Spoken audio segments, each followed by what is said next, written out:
Hi hello నమస్తే friends, welcome back to my channel Kusmareddy vlogs. Welcome back to another video అనమాట.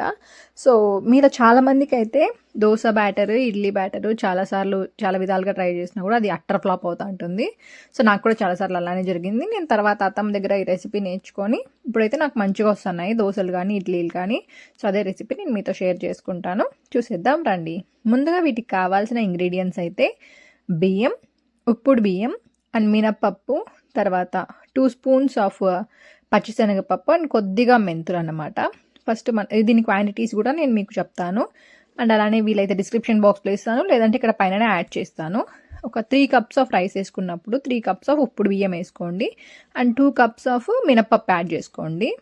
అని చెప్పడం మర్చిపోయా, అటుకులు ప్లేస్ ద మెయిన్ రోల్ అన్నమాట. అటుకులు వేసుకుంటే మంచిగా మీకు ఇడ్లీలు కూడా ఫ్లఫీగా వస్తాయి అండ్ దోశలు కూడా క్రిస్పీగా వస్తాయి. అటుకులు కూడా 1 కప్ అయితే యాడ్ చేసేసుకోండి. సో మనం ఇలా తీసుకున్న వాటిని అన్నింటిని ఒక 8 to 10 అవర్స్ అయితే నానబెట్టుకోవాలి. మంచిగా వాటర్ వేసి వాష్ చేసిన తర్వాత ఒక 8 to 10 అవర్స్ అయితే నానబెట్టేసుకోండి. మీకు అప్పుడే మంచిగా పిండి వస్తుంది. నేను ఇక్కడైతే గ్లాస్ క్వాంటిటీతో తీసుకున్నాను. సో అదే గ్లాస్ క్వాంటిటీ అయితే మీకు నేను ఇక్కడ చూపిస్తున్నాను అనమాట.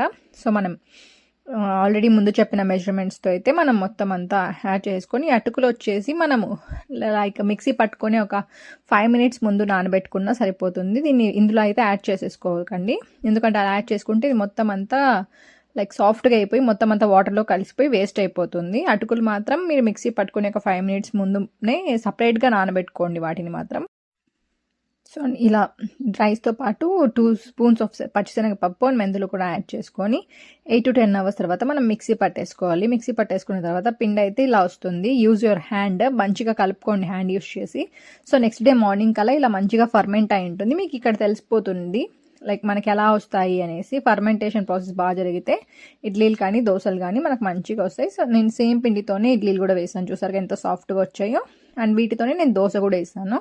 దోశ కూడా బాగా నేను చెప్పిన క్వాంటిటీస్తో అయితే మీరు కూడా ఇలా బ్యాటర్ ప్రిపేర్ చేసి ఇడ్లీస్ అండ్ దోసెస్ ప్రిపేర్ చేసుకోండి. చాలా బాగా వస్తాయి, టేస్ట్ కూడా భలే ఉంటాయి అన్నమాట. అండ్ మీకు ఎలా వచ్చాయో మీరు ట్రై చేసిన తర్వాత నాకు do let me know in the comment section. Thank you for watching, thank you for your valuable time. ఉంటా మరి, బాయ్.